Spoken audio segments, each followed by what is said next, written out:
James was enjoying his life on the island of Sodor, but he still had a lot to learn.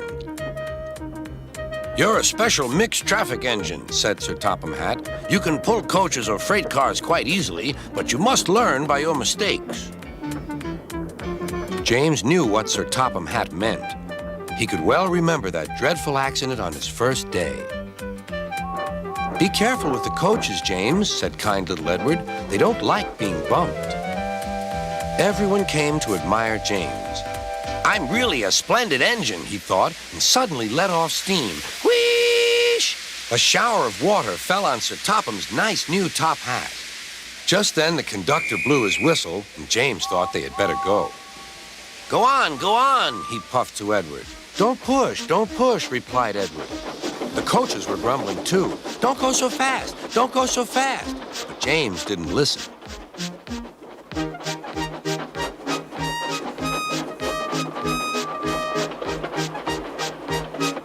When at last they stopped at the next station, 2 coaches were beyond the platform. They had to go back to let the passengers out. But no one seemed to know about Sir Topham's new hat, so James felt happier. Presently, they came to the station where Thomas was waiting with his 2 coaches. "Hello, James," said Thomas. "Feeling better? That's good." "Oh, that's my conductor's whistle. I must go. I don't know what Sir Topham Hatt would do without me to run this branch line."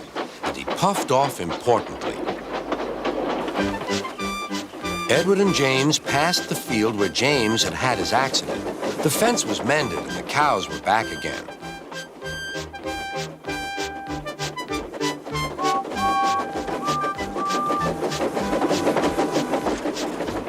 They ended their journey and rested before setting off for home.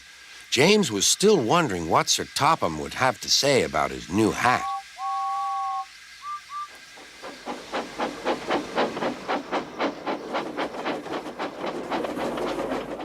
Next morning, he spoke severely to James.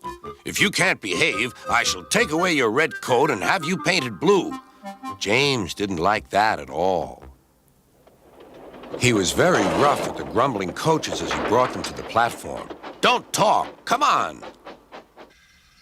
Gordon never has to fetch his own coaches, he thought to himself, and he's only painted blue. To make James even more cross, this time no one came near him. "I'll show them," he thought. "They think Gordon is the only engine who can pull coaches."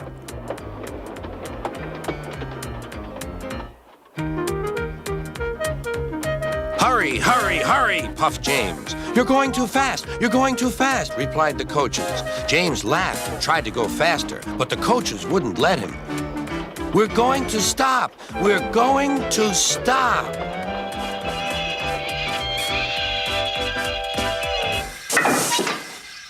What's the matter? James asked his driver. The brakes are on. Leak in the pipe, most likely. You've banged the coaches enough to make a leak in anything. How shall we mend it? Said the conductor. We'll do it with newspaper and a leather bootlace, replied the driver. Well, where is the bootlace coming from? Asked the conductor. Ask the passengers, said the driver. You have a leather bootlace there, said the conductor to a smartly dressed man. Please give it to me. I won't. Then I'm afraid the train will just stop where it is. The passengers all said what a bad railway it was. Then they told the man how bad he was instead. Everyone was very cross. At last, he handed his laces over. The driver tied a pad of newspaper tightly round the hole in the brake pipe, and James was able to pull the train.